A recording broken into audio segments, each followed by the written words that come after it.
Okay, y'all. So it turns out the boy Cadillac is not going to the upper room after all. Let me just say that all the Queen's men takes me through so many emotions. It's ridiculous. What's up, y'all? It is your girl EJ, and I am back with another recap of All the Queen's Men, episode 10. I don't even remember what the name of the episode is at this point, but doesn't matter because this episode starts right where the last one left off. And that is with your girl Madam stabbing her sister right through the chest. Y'all, she did that stuff so clean, so smooth, so quick. I still don't know where she got the weapon from. Like I said, these purses, like stuff just be, she quick with it. I don't even know how she got it out that quick. I remember her pulling out the gun. I'm like, how she pull out this? Like, where it come from? Yeah. But anyway, I guess Carla just kept bumping her gum. She kept talking and talking and talking, and she got what she wanted, you know? And it's funny because the security guard comes in there and he's like, you can't leave. And Madam is walking off anyway, and Tommy kind of says to him, and then Blue is going to hit him, and then Tommy is all like, you can't hit no old ninja like that. And then I'm just like, oh my goodness. She just stabbed somebody and walked right out of the hospital. I'm telling y'all this a lot. And then your girl Carla is over there just, asking for some help. But now you want to ask for some help. You just had all that noise you was talking a second ago. But anyway, y'all, I can't stand Carla no way. She could really go. But too bad she don't make it, y'all, unfortunately. So, anywho, y'all, Madeline is still trying to get to the club. She also has somebody on the lookout for Nasty Nurse because apparently Nasty Nurse has not made it home yet. So, that's where she's trying to get to because that's the information that she needed. She needed to know where she was at, and they just gave her the information all willy-nilly. I mean, do we not care about privacy anymore? I'm just saying. Anyway, y'all, they're going to try to get Madam to calm down. They really want her to go home, but Madam is not really trying to do that. So why is Miss Tandy still doing the most, y'all? I'm about to go on my Miss Tandy tangent for a minute. So y'all just bear with me because she's just doing too much. First and foremost, she going to take herself to the club, right? She going to take herself to the club. Well, maybe I should back up for a second. So let's just talk about old Champ and Trouble for 1 minute because they're going to come into the club late, of course, because they've been looking for Rayshawn, but of course they can't find him, so now they're there. Someone said ask for them in VIP, and like, why would they want to see both of them in VIP? And they are kind of clicking with the same thing, like, why that's kind of weird. So they're going to go up there. Turns out it's going to be Miss Tandy, right? Miss Tandy is looking for her money. So she knows it's them because Dumber and Dumber took off their mask when they went to rob the place. Like, both of them took off their mask, y'all. So anywho. So she wants her money or whatever. And then Trouble is going to put her foot in her mouth, of course, and bring Madam straight into this. Tandy already thinks that it's Madam, right? But she wants confirmation now. And so Trouble gives her the confirmation saying that, yeah, Madam is the one who put them up to it. And if she has something to say, she needs to deal with Madam. So she like, cool. Now these two bozos are going to try to frisk her to make sure she don't have no wires or anything like that. I was like, okay, at least that was kind of smart. But, she came there with this little old bitty purse, right? Yeah, that's going to be important for a minute when I get ready to talk about this other situation with her. So, anywho, she's going to come down. Just so happens that Madam just happens to be coming into the club.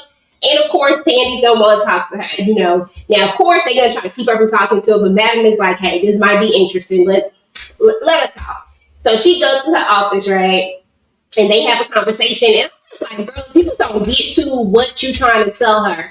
Because me and Madam both do not have the patience for all of this running around that you're trying to do, all this talking around that you're doing. Just say it. Like, say what you got to say so that we can move on. So eventually she says it, and Madam's like, look, I don't even know what you're talking about. Like, I don't have a clue. And she says that she's going to deal with Trouble later. That's what she tells Blue. But she tells her that she needs to take that up with them because she don't have nothing to do with that. And then she's like, so it's not going to be any retaliation or anything if I handle them. And then Madam kind of gets to thinking about it. And she's like, well, it might be. And then Madam is thinking like me, y'all. Like, in reality, what you did to Rayshawn, like, you really owe this money. Now, maybe not to Champ and Trouble, but you really do owe this money to Rayshawn. But of course, Madam doesn't know that that Champ and Trouble have double crossed Rayshawn. But I'm just saying, like, she really do owe this money to them, and probably much more, because you really can't buy back a violation like that. I mean, I'm just saying. So Madam is like, so it is what it is. But she does tell her that, there's possibly some, like, she don't really know what she gonna do at this moment if Miss Handy does try to get at them. But Miss Handy is convinced that she gonna try to get at them, because as soon as she goes out the door, she goes straight over there to trouble and she threatens her. You know what I'm saying? So I don't understand why Miss Handy just does not get it. She just does not leave Madam alone. All the times that Madam has showed her who she was, she continues to do and do and do, because she thinks that she has some sort of protection or whatnot. I don't know what it is that makes Miss Handy think that she can keep playing in Madam's face like this. So anyway, y'all, Miss Sandy had a conversation with Babyface earlier when she first came in, and he went on this whole thing about how he was her, how she was his, and how nobody is gonna mess with her, yada yada yada. And Babyface was being Babyface and trying to get money again, using somebody else, because he's trying to act like he could get Ray Sean there, because that's what she wants to know. She wants to know where Ray Sean is. And I'm just like, here we go again. Like, you just got that dude in a whole bunch of trouble because of what you did last time, and now he all jacked up because of that. And you still being who you are. But anyway, y'all, I said all that to say that your boy Double D, Big D, Dirty D, Little D, because his stroke game is weak. So I'm gonna call him Little D. But he comes, she sees him, and of course he's new, so of course she's gonna try to manipulate the situation.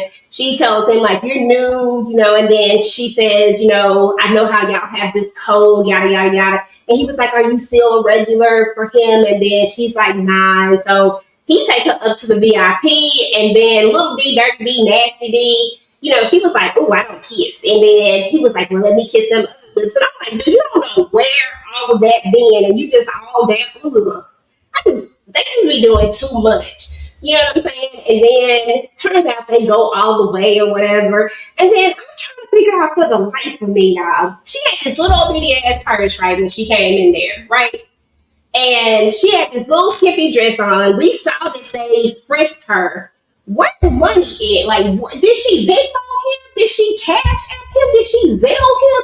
Like, how did she get this cash to him? Because, I mean, she's sitting up there with the cash in the safe, right? So, how do you get the cash to him for this transaction that just happened? Or is this like a IOU, or is this like a future payment? Because I'm just saying, make it make sense to me. But anyway, y'all, I digress. So anyway, that happened. And of course, Babyface is all jealous about the situation. I cannot with Babyface, y'all. He just get on my nerves. And I wish somebody would throw Tandy off the side of a building as well, because I mean, I would rather have Miss Patty than Miss Tandy in there. At least she was funny. Miss Tandy just gets on my nerves, like, seriously. So anyway, y'all, we are going to see that Amp is going to apologize to Dime. I thought this was a major moment.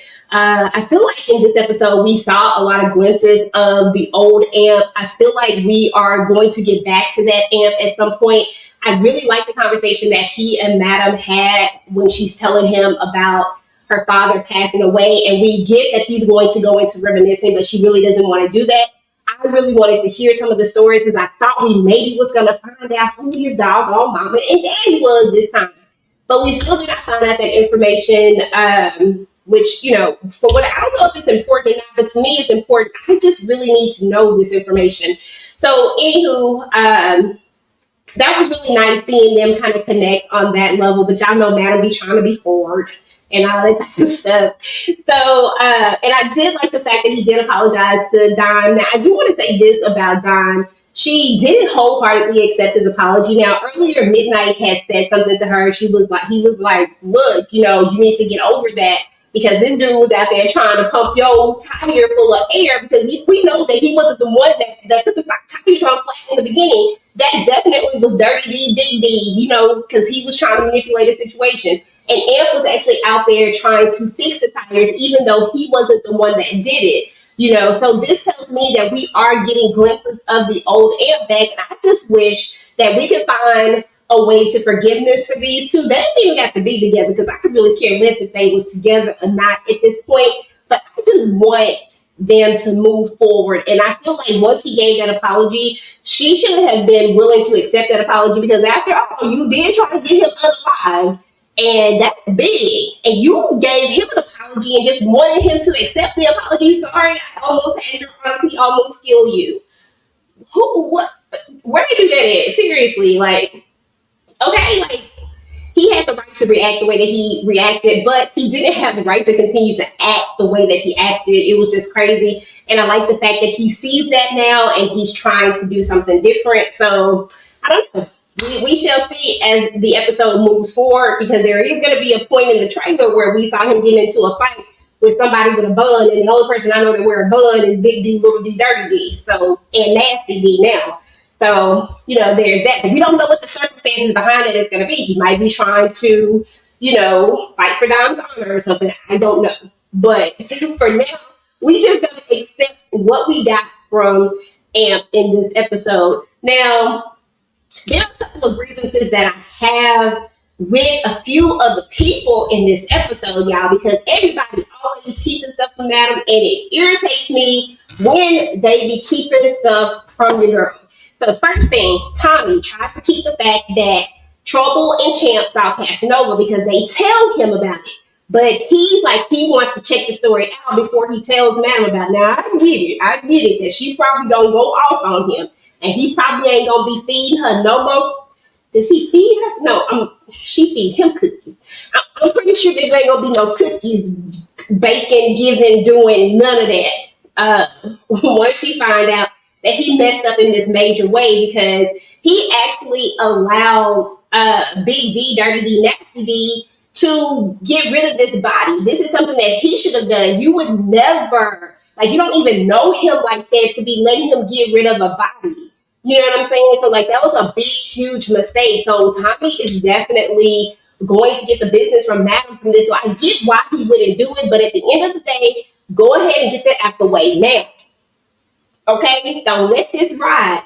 But he seems to, he gonna let it ride. Then there was another moment that Blue does something similar. I'm like, these two are working my nerves. Like, sometimes it feels like they are so scared of how Madam is gonna react that they do not do the right things. Like when El Fuego is trying to tell her about what happened and the messages that he was getting about the hacking situation, like, he needed to get all of that information out, but instead you keep cutting him off. You tell him, like, look, make sure they can't hack Tommy, mine, or Madeline's phone. He's telling you that they already hacked the phones and that they are good and that it was from the government and that they hacked his and that his is extremely hard to hack. So if he's saying all of this to you, this is something that you need to go and tell Madam, because it doesn't make no sense for you to sit on this information and for you to have a lack of understanding that this is bigger than what El Fuego can do. Like, they was irritating me, y'all, so much. If y'all was getting irritated like I was getting irritated with some of these doggone conversations, make sure you hit the like button, because, y'all, it was a lot.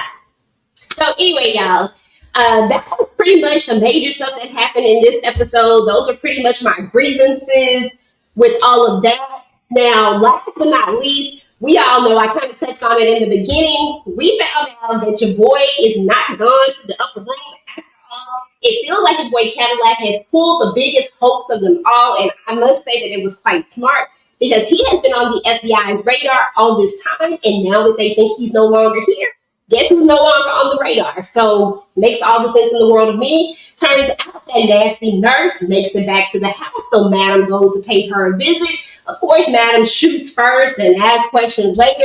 Good thing she was able to bob and weave all the bullets, y'all. But she was able to run in the room where we are going to see none other than Cadillac himself. So, it looks like they pulled the bait and switch. So, I don't know who head was in there on that, what's it called, y'all? I want to call it a gauntlet, but I'm pretty sure that's not what it's called. Is it a guillotine? I don't know. Whatever it's called, I think it's a guillotine. Whoever was on that, it wasn't Cadillac, but some poor old soul lost their head, and that's sad. And may he rest in peace. And y'all let's just take a moment of silence for whoever it was.